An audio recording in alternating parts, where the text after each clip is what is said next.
Nagigilty pa rin ako sa tuwing naiisip ko to.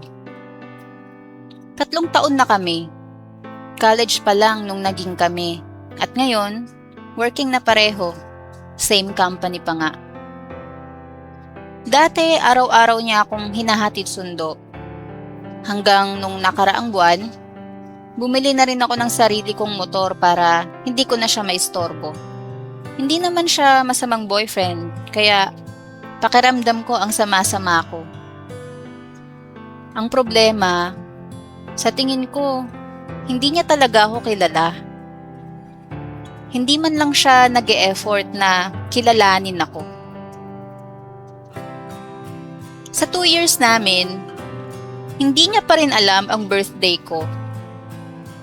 Hindi niya alam ang middle name ko. Hindi rin niya alam ang spelling ng second name ko. Kasi ang katwiran niya, mahirap daw. Hanggang ngayon nga, hindi niya alam ang favorite food ko, favorite drink ko, at ang maliliit na bagay na palagi kong kinikwento sa kanya. Kapag nagkikwento ko, hindi naman siya nakikinig. Kung pwede nga akong manahimik ng 1 buong linggo nang hindi niya napapansin o tatanungin man lang kung okay pa ba ako. Kapag may mga dala akong mabibigat, titingnan niya lang ako. Kailangan ko pa siyang utusan para lang tulungan ako. Hindi rin siya nagpaplano ng mga dates. Walang initiative na magtanong kung anong gusto kong gawin o kung may gusto ba akong kainin. Sa totoo lang, hindi ko na nga maalala yung huling beses na may napansin siya sa akin nang hindi ko sinasabi sa kanya. Para bang mahal niya lang ako dahil girlfriend niya ako at hindi dahil sa ako talaga. Alam ko naman na iba-iba tayo ng love language. At baka ganito lang talaga siya magmahal. Pero nakakapagod din pala kapag parang hindi ka nakikita. Yung kailangan na palagi akong magmakaawa at sabihin ng mga bagay na makapagpaparamdam sa akin na pinahahalagahan niya rin ako.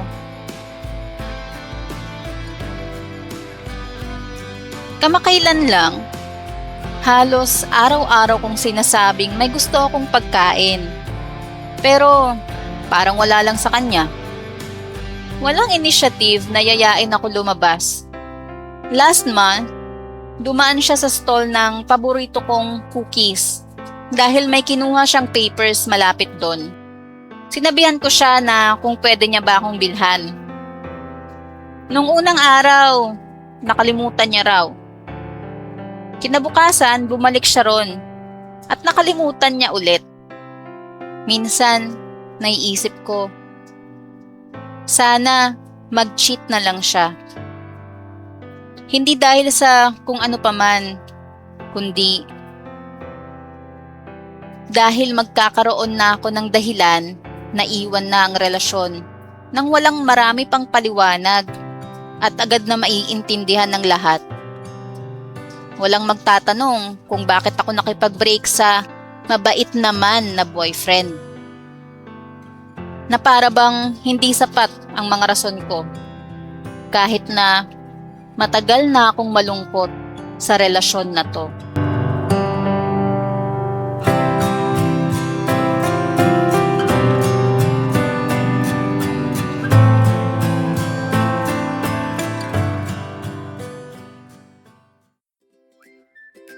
Hello mga ka-netizens! Taas kamay ng mga nakaranas ng ganito sa relasyon. Valid na valid yung rason mo. Anong gagawin mo sa relasyon kung hindi ka naman masaya? Hindi mo nararamdaman na pinapahalagan ka. Ang hirap kaya manatili sa isang relasyon na parang ikaw lang mag-isa kahit may kasama ka naman. Sabihin mo na gusto mo nang tapusin ang relasyon. Ipaliwanag mo yung nararamdaman mo for the longest time. Hindi na para gustuhin pa na mag-cheat yung partner mo. I understand na mahirap talagang magpaliwanag no sa mga nakakakilala sa inyo. Lalo na kung ang image niya naman sa labas talaga ay mabait siya. Kaya lang kasi iba yung nararamdaman ng taong nandun mismo sa relasyon. At hindi nila basta-basta maiintindihan yun.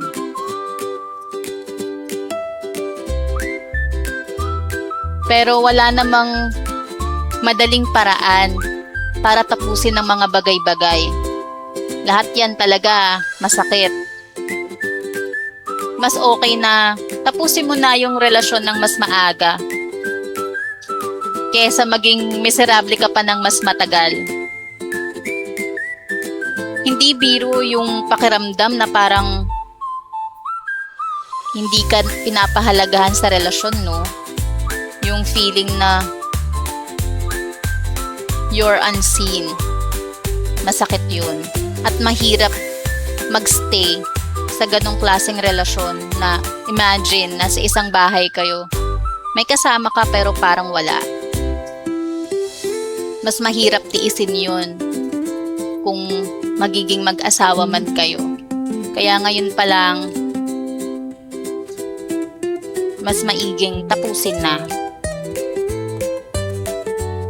Kayo mga ka-netizens, anong masasabi nyo? Nagdaan din ba kayo sa ganitong sitwasyon? May mga karanasan ba kayo sa ganitong relasyon?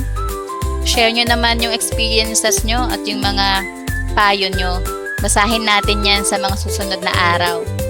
Huwag kalimutan mag-subscribe at ingat palagi.